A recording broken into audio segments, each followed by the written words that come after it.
on a préparé le Carrefour, évidemment, on a pensé tout de suite à des témoignages de témoins privilégiés qui étaient les anciens présidents et les fondateurs sur une époque passée.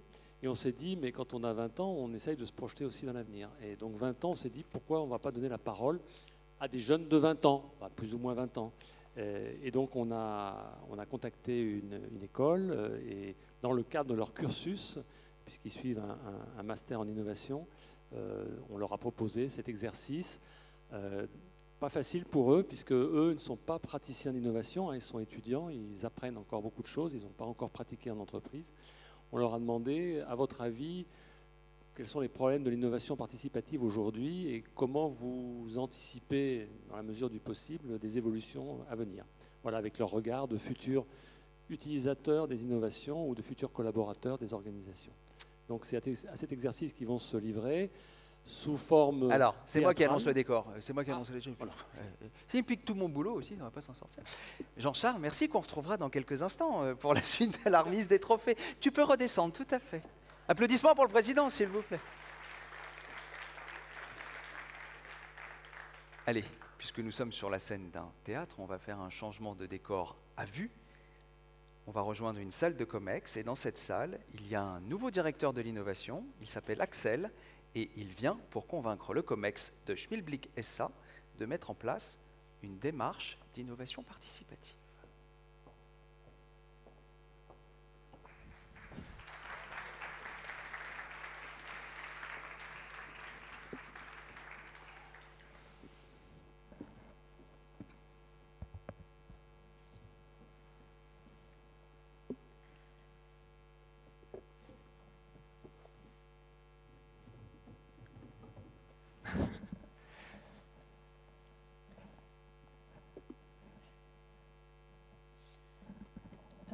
Bonjour et bienvenue à ce COMEX pour l'entreprise Schmilblick, dont le but va être de fixer les objectifs pour 2023 et les années à venir. Donc, comme vous avez pu le constater, on a un nouveau directeur de l'innovation parmi nous, Axel. Et Axel, je pense que je n'ai pas vraiment besoin de vous les représenter, mais autour de cette table, nous avons Leïda, notre directrice des ressources humaines, et Sad, notre actionnaire majoritaire et directeur financier, et moi-même, PDG de Schmilblick. Donc, comme vous le savez tous, l'ancien directeur de l'innovation n'a pas réussi à nous convaincre dans sa mise en place de l'innovation participative. Et c'est la raison pour laquelle j'ai demandé à Axel de nous proposer et nous exposer sa stratégie pour remettre l'innovation participative dans la bonne voie et de nous proposer ses méthodes pour les années à venir. Merci Fanny pour votre confiance. Je vais essayer d'être convaincant et de vous montrer ma vision du futur de l'innovation participative dans cette boîte. Déjà, je vais commencer par donner une définition rapide de l'innovation participative. Je pense qu'on connaît tous déjà ça, mais pour être sûr que nous sommes sur la même longueur d'onde, je vais commencer déjà par vous dire qu'est-ce que c'est que innover. Innover, c'est proposer quelque chose qui est perçu comme nouveau par une communauté et qui trouve un usage durable. Pour moi, une innovation va être bénéfique si elle est satisfaisante pour ses usagers. Et il y a deux étapes dans le processus d'innovation. Il y a la phase de créativité, qui va être l'émission d'idées, mais aussi la phase de mise en œuvre. Et j'insiste sur la phase de mise en œuvre parce que c'est quelque chose qu'on oublie souvent, qui est très important. Et il ne faut pas oublier que innover, ce n'est pas seulement inventer, c'est aussi faire. Bien sûr, quand on parle d'innovation participative, il y a le côté participatif, et ça veut dire que c'est ensemble. C'est avec tout le monde qu'on va devoir faire cette innovation. Et donc, il faut que tous les employés puissent mettre en place ces démarches d'innovation. Oui, en effet, la définition, on la connaît. Votre prédécesseur l'a vraiment bien travaillé et nous l'a exposé du début à la fin. Mais je pense que ce n'est pas vraiment la compréhension qui nous échappe. C'est plutôt les démarches qui servent à la mettre en pratique. En effet, on a déjà essayé plein de démarches. On a construit un Fab Lab, on a déployé des des plateformes collaboratives, organiser des hackathons internes à l'entreprise. En fait, au début, c'était vraiment bien, les employés s'y plaisaient, mais on a l'impression que ça restait juste quelque chose de sympa pour eux et que ça s'arrêtait là. Et que finalement, ces démarches s'essoufflaient au fil du temps et il n'y avait rien qui était valable sur le long terme. Là, ce que vous m'avez présenté jusque-là, c'est uniquement des méthodes d'innovation. Et je pense que cette démarche commence à atteindre ses limites et que dans le futur, il ne faudra pas uniquement partir sur des méthodes, mais essayer de trouver une autre manière d'aborder l'innovation. Et j'aimerais vous présenter ma thèse, c'est que les collaborateurs doivent être au centre de l'innovation perspective de demain. Ce à quoi nous faisons face, ça n'est pas un problème de méthode ou de processus. Le problème, c'est que les employés ne se sentent pas concernés par l'innovation perspective. Il faudrait leur donner envie de participer et surtout avoir des gens qui ont le profil pour pouvoir innover et mener des démarches projets au sein même de l'entreprise. Je pense qu'on peut commencer par la première étape, c'est de cadrer la démarche. Si on demande aux employés d'innover sans leur donner vraiment de direction claire, par exemple innover pour le bien de l'entreprise, je pense qu'ils vont être perdus. Ils ne vont pas savoir quoi faire. Et je prends exemple par exemple sur les hackathons qui ont été organisés par l'entreprise avant mon arrivée. Les sujets étaient par exemple la transition numérique ou comment rendre le schmilblick plus vert. Alors c'est bien, c'est des choses qui me donnent des idées assez rapidement, mais les employés ne sont pas au courant de la finalité du projet. Et donc c'est normal qu'ils trouvent que ça ressemble plus à un jeu et ils se lassent vite. Alors d'accord, je pense qu'il faut plus cadrer les démarches. Ok. Après, le fond du problème qu'on a actuellement, c'est pas le manque de démarches au sein des groupes de travail des collaborateurs, c'est vraiment le manque de groupes de travail formés par des collaborateurs. On voit qu'il y a de moins en moins de collaborateurs qui participent au hackathon. Notamment le mois dernier, on a eu moins de 2% de participants et aucun projet n'en est sorti. C'était un véritable échec pour un événement qu'on attendait d'organiser. Et la situation ne s'arrange pas du tout avec le télétravail. Aujourd'hui, tout le monde veut faire du télétravail, tout le monde est chez lui. Comment vous voulez que les collaborateurs innovent ensemble si ils sont chez eux, ils travaillent sur des sujets qui ne sont pas leur priorité et qui peuvent parfois être en dehors de leur périmètre métier? Mais si les employés sont au télétravail, c'est parce qu'ils ne se plaisent pas dans les locaux d'entreprise et ils préfèrent être chez eux. Et c'est pour ça qu'on doit réorganiser la façon d'envisager le travail. Déjà, il faudrait donner plus de pouvoir aux employés.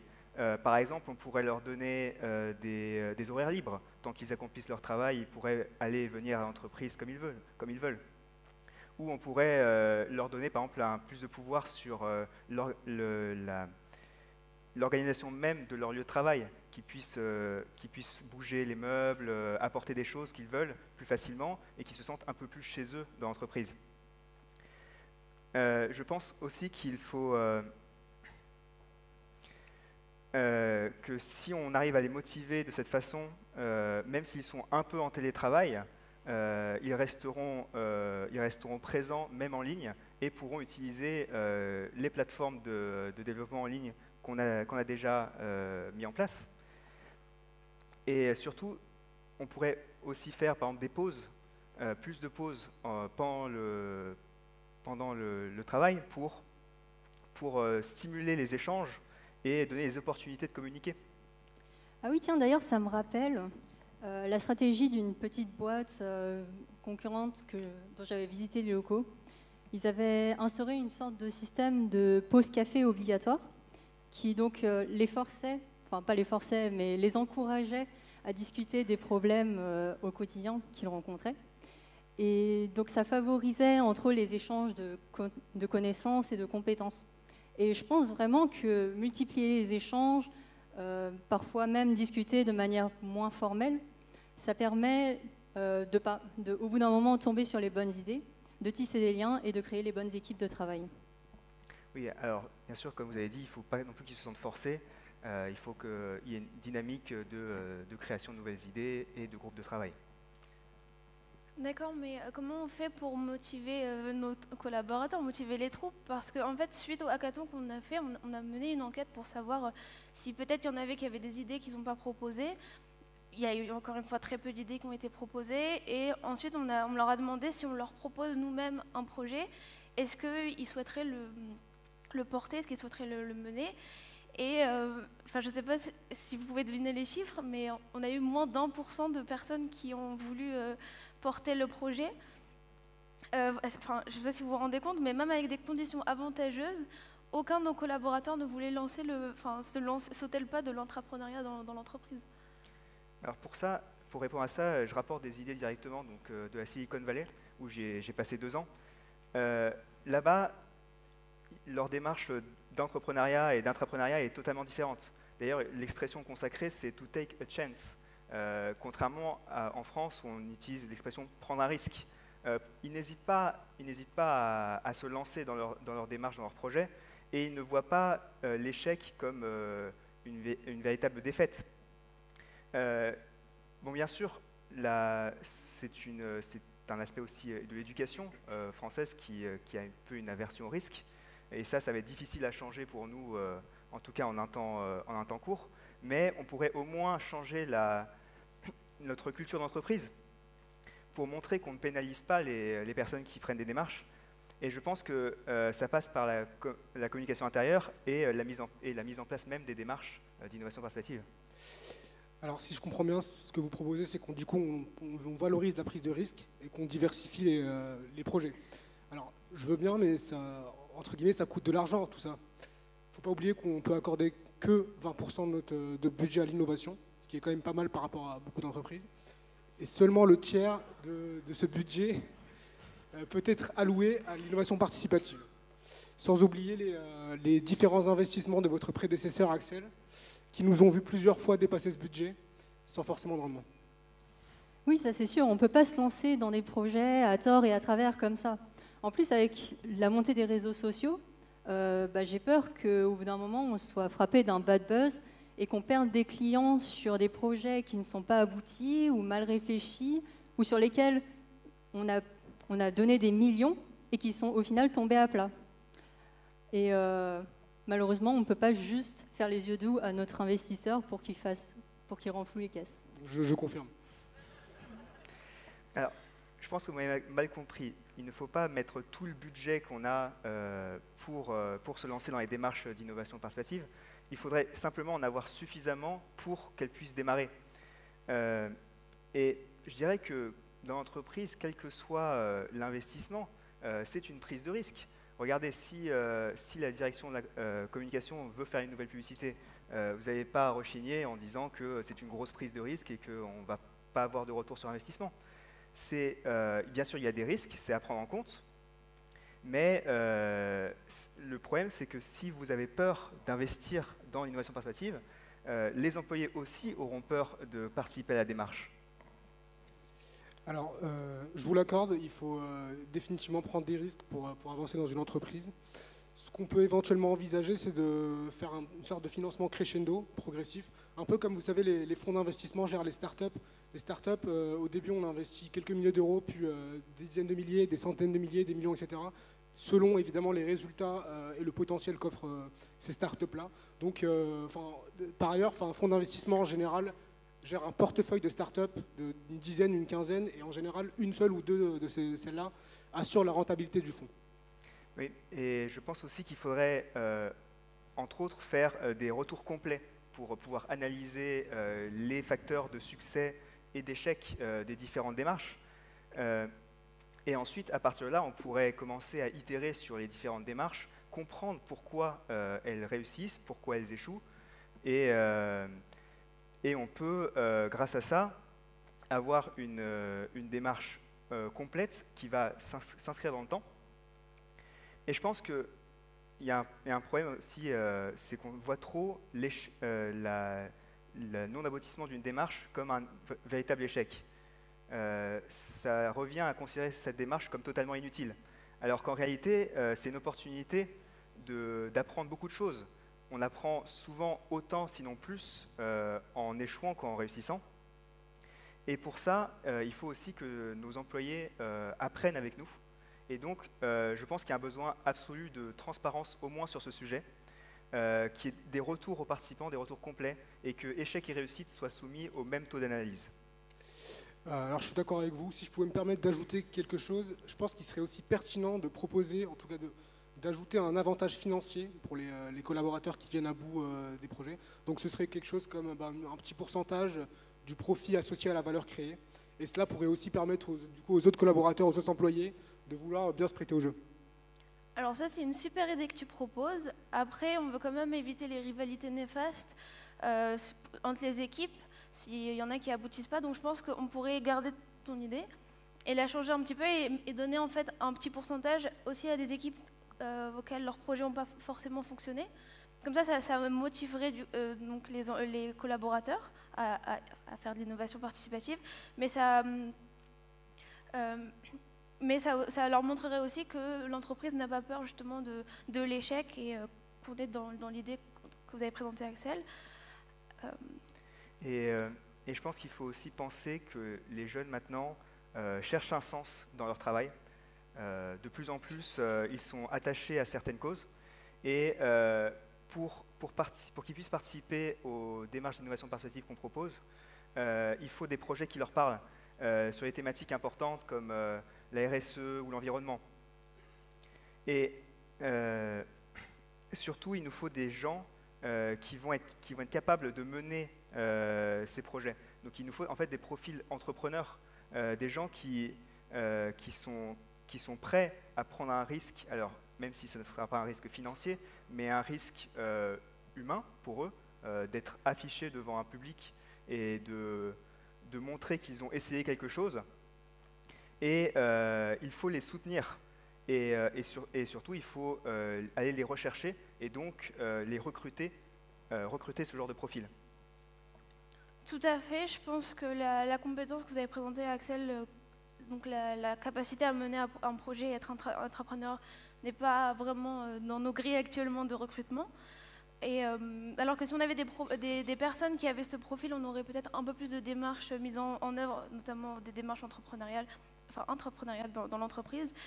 Et donc je pense que ça pourrait être intéressant pour l'innovation participative.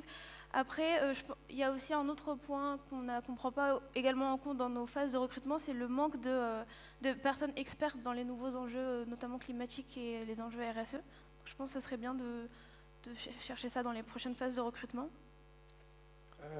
Alors aussi bénéfique, enfin c'est une très bonne idée, aussi bénéfique que soient ces experts pour le fonctionnement de l'entreprise, je pense que ce serait quand même trop coûteux d'embaucher ce genre de personnes pour qu'ils ne travaillent pas à plein temps. Ce qu'on pourrait faire à la limite, c'est entre guillemets co-embaucher avec nos partenaires certains de ces profils-là, afin du coup de pouvoir les avoir sous la main et voilà, qu'ils puissent mener à bout leur projet.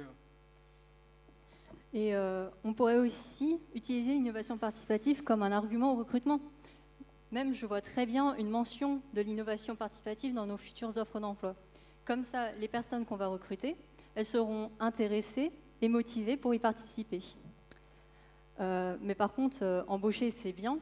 Mais qu'est-ce qu'on fait pour retenir nos employés? Parce que je ne sais pas si vous êtes au courant, mais actuellement, 9 jeunes sur 10 de la génération Z ne veulent pas rester dans la même entreprise pendant plus de 5 ans.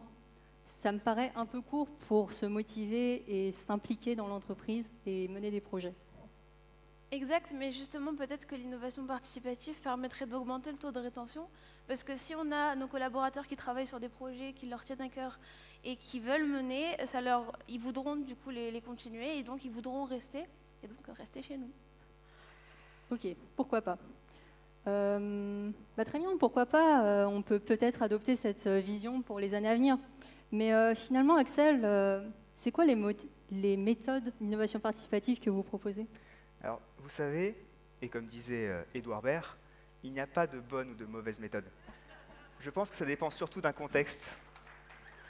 Et les méthodes qui sont déjà mises en place sont suffisantes pour l'innovation au sens général, sont suffisantes pour les appliquer à l'innovation participative.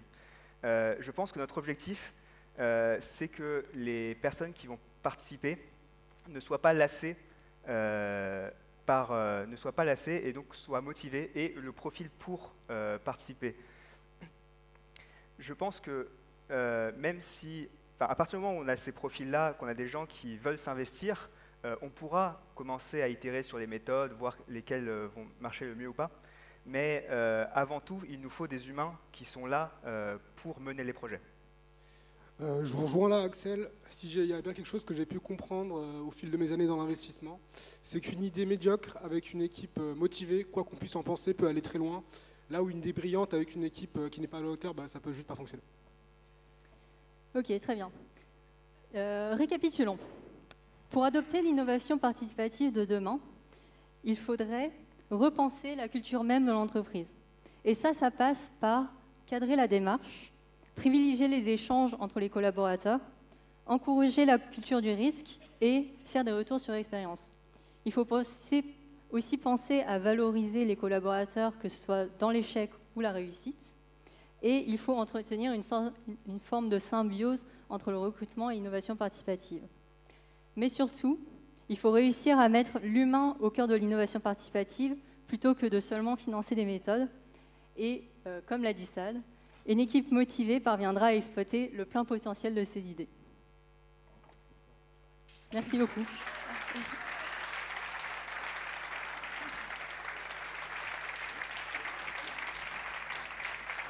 Ah, okay. Applaudissements s'il vous plaît pour Saad, Fanny, Leïla et Axel.